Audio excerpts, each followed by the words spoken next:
Você participa de alguma assessoria de corrida? Você sabe o melhor momento para contratar uma assessoria? Você entende as vantagens de você ter ou participar de uma assessoria ou de uma equipe de corrida? Esse vídeo vai te ajudar a entender melhor todas essas questões e principalmente a entender a importância de contratar uma assessoria de corrida ou uma equipe de corrida.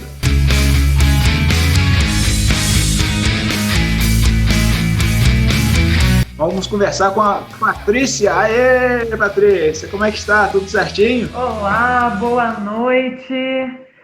Tudo bem? Graças a Deus. Muito obrigada pelo convite aí em participar com você. É um prazer enorme poder compartilhar conhecimento aí, bater esse papo com vocês. Sempre um enorme prazer. Muito obrigada pelo convite. A ideia é sempre a gente trocar essas experiências para que mais pessoas sintam a importância ou entendam a importância da gente ter uma assessoria, né? Não é um artigo de luxo, pelo contrário, é uma necessidade básica quando a gente está dentro da corrida, né? Patrícia, eu gostaria que você se apresentasse para o pessoal, se apresentasse para quem não te conhece, qual é o seu perfil, fala um pouco do seu canal também no YouTube, antes da gente começar aqui a nossa live. Então vamos lá, galera. Eu sou a Paty Carbone, né? Patrícia Carbone, mas eu gosto mais que chame de Paty. Né? Patrícia parece que tem sempre alguém brigando comigo quando chama pelo nome inteiro, né? Eu sou professora de educação física, sou formada há, vamos deixar, tipo, mais de 10 anos aí para, né, só não precisar falar em números. Me formei pela Unicamp, pela Universidade Estadual de Campinas. Trabalho com corrida de rua desde 2013, mas eu comecei a correr, eu entrei para esse universo da corrida em 2011. Né? Já fui atleta de várias modalidades aí de esporte coletivo e aí acabei parando só na corrida. Sou uma apaixonada por corrida, parece que o bichinho da corrida de rua me picou, me apaixonei por isso. Há uns 2 anos mais ou menos, né? Na verdade, no começo da pandemia, que eu percebi o quanto era importante a gente espalhar mais atividade física, né? A gente levar mais atividade física para o maior número de pessoas possível. E foi aí que eu abri esse Instagram exclusivo para corrida, que é o @SempreMaisRunner, né? Que é para tentar atingir o maior número de pessoas possível com a corrida. Como uma apaixonada por corrida, eu encaro isso como minha missão, arrastar todo mundo para correr. Eu gosto muito do seu perfil, sempre acompanho, tem sempre dicas muito válidas, dicas atuais, dicas práticas, porque assim como eu lancei esse canal, esse perfil há pouco mais de 1 ano, porque eu senti exatamente essa necessidade e a nossa ausência, a ausência dos profissionais de educação física que têm a corrida como sua paixão, como sua profissão, seu ganha-pão, e fazem isso com seriedade. Porque a gente vê muita gente, às vezes, falando da corrida, mas sem ter a ciência do lado, ou falando como praticante. E é lógico que são opiniões que às vezes a gente tem que parar para ouvir. Daqui a algumas semanas eu vou conversar com um amigo que tem mais de 20 anos de corrida. Já treinou 200 quilômetros por semana. Então, são pessoas que a gente pode parar para ouvir. E a gente aprende muito com eles também. Mas eu senti a falta de um pouco de ciência. E aí, quando eu caí lá no seu perfil, se eu não me engano, foi através do Rafael, do Correr e Viver, que sempre reposta ali algumas coisas suas. Sim. Eu achei, poxa, bacana, né? É uma pessoa que pode agregar muito conhecimento aqui pra gente, e por isso que eu te convidei aqui na live e tenho certeza que vai ser muito bacana. Com certeza. Eu queria começar te perguntando se você tem alguma assessoria. Sim, a gente tem assessoria de corrida presencial, né? Então, a gente, na verdade, aqui na minha cidade, eu tenho um centro de treinamento funcional, em que eu trabalho o treinamento funcional e a corrida de rua. Mas o Sempre Mais, ele começou como corrida de rua. O treinamento funcional, ele surgiu de uma necessidade de trabalhar fortalecimento com esses corredores, né? De ajudar esses corredores a evoluírem. Então, hoje o espaço físico que eu tenho é do treinamento funcional e a gente tem também essa assessoria de corrida. E essa assessoria de corrida que a gente, antes da pandemia, pelo menos, se reunia aí 2 a 3 vezes por semana para treinar junto, né? Planilha personalizada, cada atleta com a sua planilha. Tinha as provas aqui na região ou as provas aí que tem aqui no nosso estado com mais peso aí que a gente queria participar, a gente vai para as provas, leva tenda com mesa de frutas, faz aquela festa nas provas também. Isso aí eu tô sentindo uma falta que vocês não fazem ideia, aquela aglomeração, né? Então a gente participava de tudo isso daí também, né? E agora, né, por conta da pandemia, a gente ficou sem esses treinos presenciais, a gente está retomando tudo agora, mas essa assessoria ela existe desde 2013. Né? Então faz um tempo aí que eu estou no mercado também, né? Nesse mercado da corrida, nesse mundo da corrida. E é uma coisa que eu percebi também de necessidade no nosso meio, né? Que a gente vê muito atleta falando de corrida, muito ex-atleta falando de corrida, e eu acho que eles têm coisas riquíssimas para trazer. Né? A gente vê muito blogueiro falando de corrida, e aí a gente vê muita coisa que não tem, eu não vou nem falar que não tem nada a ver, porque às vezes até tem, né? São pessoas que estão reproduzindo o que um dia falaram para elas. Só que como a corrida é ciência, ela também vai mudando todo dia, né? Também vão sendo descobertas coisas novas, né? E o pessoal acaba complicando demais algo que seria simples. Então, a intenção do Sempre Mais sempre foi essa, de transformar a corrida em algo simples, para aí a gente ter muita gente correndo. Então, sim, temos assessoria de corrida aqui também, né? E a gente começou pela assessoria de corrida. Eu vou aproveitar que você falou sobre o treinamento funcional e apresento o professor Leonardo Basílio, que é um amigo que trabalha comigo aqui na minha cidade, tem um perfil Ciclismo Consciência, também muito bacana, e ele perguntou o seguinte: como que você orienta o treinamento de força para os corredores? Treinamento funcional, treinamento de força, mais segmentado ou mais integrado? É importante a gente esclarecer assim, que o treinamento funcional talvez ele seja um pouco diferente do que o pessoal está acostumado a ver por aí.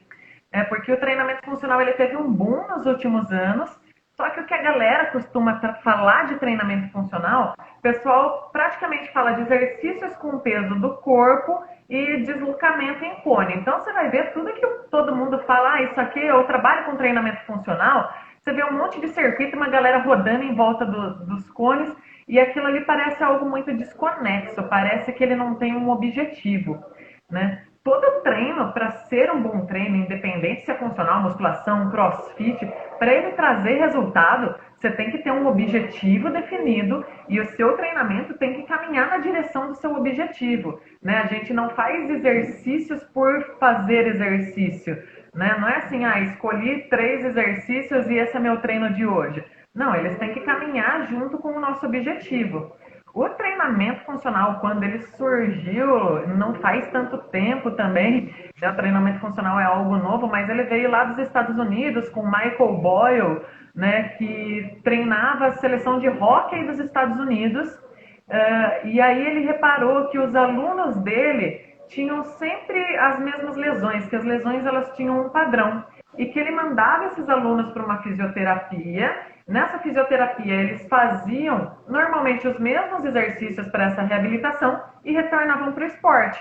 E aí o cara pensou, se eles fazem isso lá na fisioterapia para tratar isso, e isso meio que tá um padrão, por que eu já não uso isso nos meus treinos? Né? Por que eu já não insiro isso nos meus treinos para trabalhar com os meus atletas? E assim ele reduziu as lesões de treino dele em 80% nos atletas dele. Né? E o que eram essas coisas que ele incluiu? Era o treinamento de força normal que a gente está acostumado a fazer, mas dando muita atenção para mobilidade, que é uma coisa que a gente não vê nos treinos dentro de academia normal hoje em dia, né? Dando muita atenção para postura em treino de força. Então, o que é uma articulação estável, o que é uma móvel, né? Então, contrai abdômen. Então, foi isso que ele foi incluindo e é isso que a gente tenta usar no treinamento funcional. Então, pensando na divisão do treino de força para a corrida, né, que é o questionamento, depende do objetivo daquele atleta para correr. Se ele vai ser um atleta de treinos curtos, se ele é um velocista que vai fazer 100 metros rasos lá, que não é tão comum a gente ver nas nossas assessorias, mas às vezes acontece. Se ele é uma corrida de 5 km ou se ele é um corredor de 42 km. Né? Então, o nosso treino ele tem que ir na direção desse objetivo do nosso atleta. Porque, pensando em assessoria, a gente também tem atleta que está lá para correr simplesmente porque quer emagrecer. Né? Então, como que eu faço esse pensamento do treino de força? Em primeiro lugar, eu acho que a gente tem que lembrar que nosso corpo também é algo complexo e completo. Né? Então, a gente tem que trabalhar para que o nosso corpo sempre se mantenha em equilíbrio. Então, eu gosto assim, de ter uma coisa geral do nosso treino de força, que é treinar membro inferior e, inclusive, membro superior, porque senão a gente entra num desequilíbrio e o nosso corpo ele vai tentar compensar esse desequilíbrio se ele ficar muito grande. E nessa compensação, o nosso corpo acaba tendo disfunções. Então, a gente começa a ter alteração de postura, coisas que a longo prazo podem lesionar a gente, e não é nem lesionar na corrida, é lesionar no dia a dia, trabalhando sentado, porque você está com um tronco muito fraco e uma perna muito forte. Né? Então, a gente tem que ter esse trabalho em equilíbrio. Mas para a corrida, a gente tem alguns grupos musculares que são principais. Então, a gente tem que ter realmente um trabalho forte para membro inferior. Pensando em cadeia posterior, eu costumo falar para a galera que você quer saber se uma pessoa corre bem? Olha para o bumbum dela. Se ela tiver um bumbum ali empinadinho, um bumbum forte, normalmente é um corredor rápido, porque a gente usa muito glúteo para correr. Né? Então, tem que ter um trabalho forte de cadeia posterior, posterior de coxa. Tem que ter um trabalho legal de quadríceps, porque a gente às vezes fala assim, tem que treinar a perna, e o pessoal senta lá na cadeira extensora, fica só esticando o joelho, isso aí não é um treino que vai ser legal para corredor. Eu gosto de usar para corrida treinos em base unipodal, né, em uma perna só, porque a corrida ela é uma sequência de saltos em uma perna só. Então, quanto mais próximo dessa especificidade da corrida for o nosso exercício, mais o nosso corpo vai conseguir transportar isso para os treinos. Né? Então, a lógica que a gente vai usar, né, principalmente se o aluno for iniciante, a gente tem que evoluir junto com o aluno. Então, a gente começa do mais simples, que é o agachamento em 2 bases, né, o stiff, com os 2 pés no chão, a elevação de pelve, mas com o tempo a gente tem que ir transportando isso para o mais próximo possível da corrida. Então aí eu começo a fazer um agachamento unilateral, que é o pistol da CrossFit, mas lembrando do meu amigo Michael Boyle lá do funcional, né, sem agachar tudo torto, então eu vou colocar uma base mais alta para ele descer, para o atleta descer devagarinho, vou fazer um stiff com uma perna só, simulando um aviãozinho lá. Então, assim, vou trabalhar muita força de core para corredor, né? E core não é só fazer abdominal, né? A galera fala, treino do core, treinar abdômen. Não, core é esse quadrado todo aqui que começa na cintura escapular, começa no ombro, né? Então, a gente tem que treinar pranchinha para trabalhar a musculatura interna de abdômen, não só superficial, porque são as musculaturas que vão dar base, estabilidade para a coluna, para a lombar, né? A gente precisa treinar força para a corrida, né? Porque um atleta ter bastante força, ele vai conseguir absorver melhor impacto. Impacto hoje a gente sabe, né, de acordo com a ciência, a única coisa que a gente realmente tem evidência de que lesiona. Né? Quem corre com muito impacto tem maior chance de se machucar. E ter musculatura forte é o que vai fazer, é o que vai te ajudar a absorver melhor o impacto. Né? Então tem que existir esse treino de força sim. Não pode ser só um treino de força para a perna, tem que existir um fortalecimento do core, um fortalecimento geral, mas esse fortalecimento ele tem que caminhar de acordo com o objetivo de cada aluno. Então é algo simples, extremamente simples, e ao mesmo tempo extremamente complexo. Não dá para a gente simplesmente fazer por fazer. Né? Tem que ter um objetivo e a gente tem que caminhar em direção a esse objetivo sempre. Não sei se ficou claro, se acabou ficando confusa a linha de raciocínio. Às vezes eu me empolgo.